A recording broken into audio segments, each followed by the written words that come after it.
सरदार वल्लभ भाई पटेल ना होते तो आज हैदराबाद भारत से वैसे ही अलग होता जैसे बांग्लादेश अलग है, जैसे नेपाल अलग है, जैसे भूटान अलग है। वो तो सरदार वल्लभ भाई पटेल ने पूरे देश को एक किया, सारे राजाओं को जोड़ के भारत में विलय कराया। जब देश आजाद हुआ तो भारत उस समय राजाओं की टुकड़ियों में बटा था, यहाँ का राजा ये, वहाँ का राजा वो, वहाँ का राजा।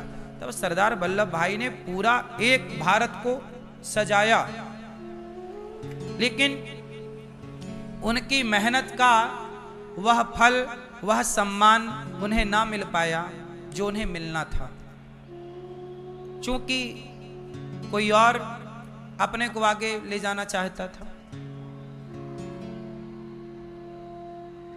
इतिहास छिपता नहीं है, सामने रहता है। हनुमान जी की ये कथा मैंने आपको, वल्लभ भाई पटेल की ये कथा मैंने आपको इसलिए सुनाई कि देखो वल्लभ भाई पटेल जो है इतने बड़े व्यक्तित्व थे, लेकिन वो चाहते तो विरोध कर देते कि नहीं प्रधानमंत्री मैं बनूंगा, और वो बन जाते, लेकिन नहीं, छोटे भी बन गए। देश हित में उन्होंने सब काम किया, लेकिन जो सामने वाले महात्मा गांधी के अपने जो पक्षधर थे उनका देश हित से मतलब नहीं था, उन्हें निजी स्वार्थ पूरा करना था, उन्हें देश से कोई लेना देना नहीं था। वल्लभ भाई पटेल होते तो भारत पाकिस्तान का बंटवारा ही ना होता,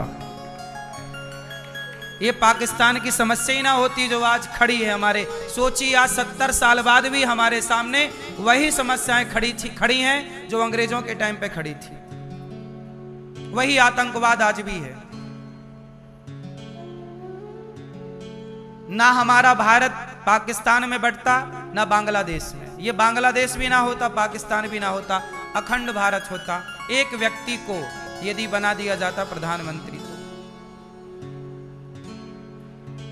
एक व्यक्ति के हाथ में सौंप दिया जाता काम तो, लेकिन अब जो बीत गया सो बीत गया। अब तो केवल बातें ही हो सकती हैं, इस पर और कुछ हो भी नहीं सकता।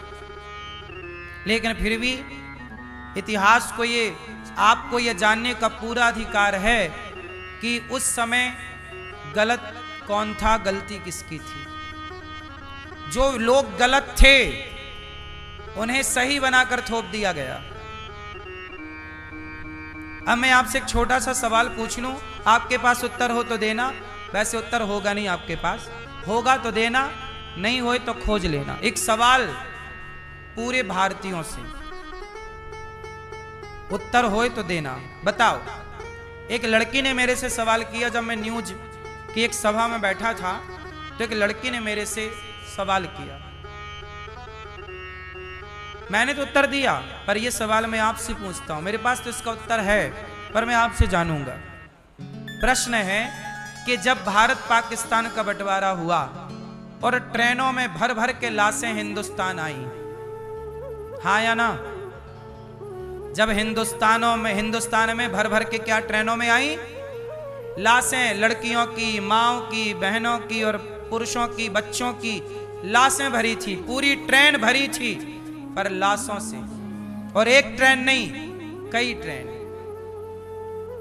अब मुझे एक प्रश्न का उत्तर दो आप सभी भारतवासी, कि जब हिंदुस्तान पाकिस्तान का बंटवारा हुआ और लाखों हिंदुओं का नरसंहार हुआ, लाखों हिंदुओं के गांव उजड़ गए, उनकी संपत्तियां छीन ली गईं, बेटियों के साथ बलात्कार हुआ, माओ के साथ बलात्कार हुआ, बच्चों की हत्या हुई, स्त्रियों की हत्या, पुरुषों की हत्या।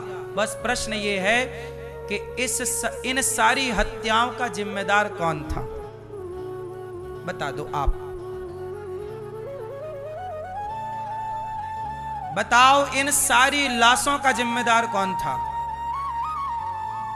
उत्तर होए तो बताना, ना होए तो कोई जल्दी नहीं।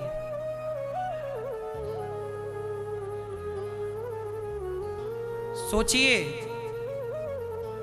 इतनी सारी हत्याओं का जो हत्यारा है,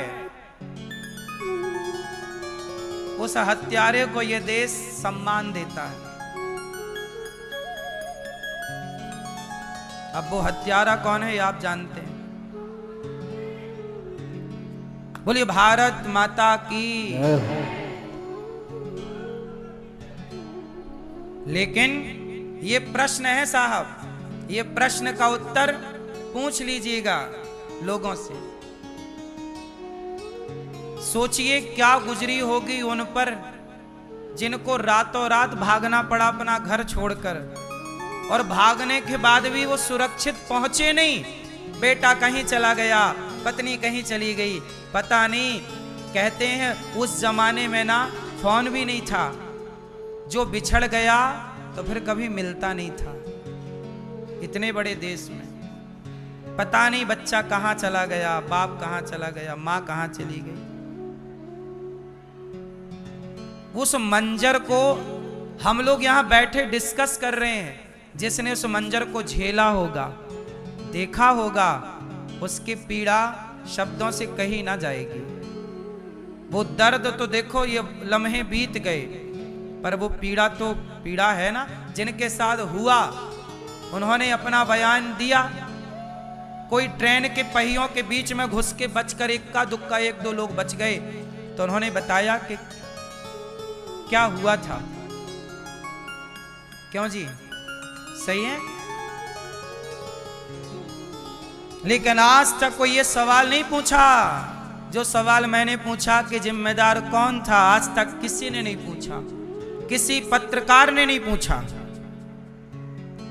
क्या ये सवाल नहीं पूछना चाहिए था पत्रकारों को कि भाई इस हत्या का जिम्मेदार कौन? कोई नहीं सवाल पूछता। जब सवाल ही नहीं होगा तो फिर उसका उत्तर कहां से आएगा? क्योंकि सबको अपनी अपनी राजनीति करनी है, सबको अपने से मतलब है। इस राष्ट्र से, इस देश से किसे मतलब है?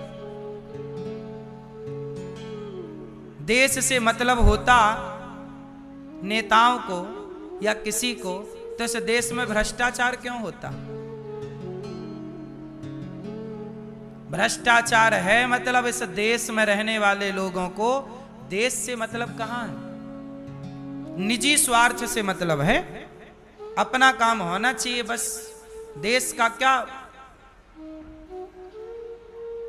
इस देश में रहने वाले लोग क्या पाकिस्तान का नारा नहीं लगाते, जिंदाबाद का? कौन लोग हैं ये?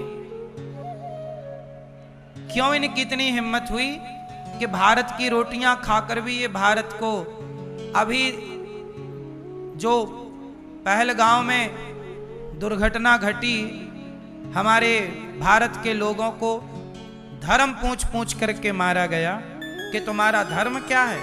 यदि हिंदू हो तो मार दिए जाओगे और मुसलमान हो तो नहीं मारे जाओगे। मतलब आतंकवादी ये कह रहे हैं कि मुसलमान हमारे हैं और हिंदू हमारे नहीं हैं। आतंकवादी अपना किसे मानते हैं? मुसलमानों को। हिंदुओं को अपना नहीं मानते। हिंदुओं को तो मार दिया जाएगा। अब बताओ, ये पाकिस्तानी, ये आतंकवादी आए कहां से? पाकिस्तान से। और पाकिस्तान बनाया किसने? आपने बनाया कि हमने? और बनाने वाले देखो, उनका जहर आज भी मारे डाल रहा है और वो अभी भी महान बने घूम रहे हैं। क्यों जी, बात सही है कि गलत है?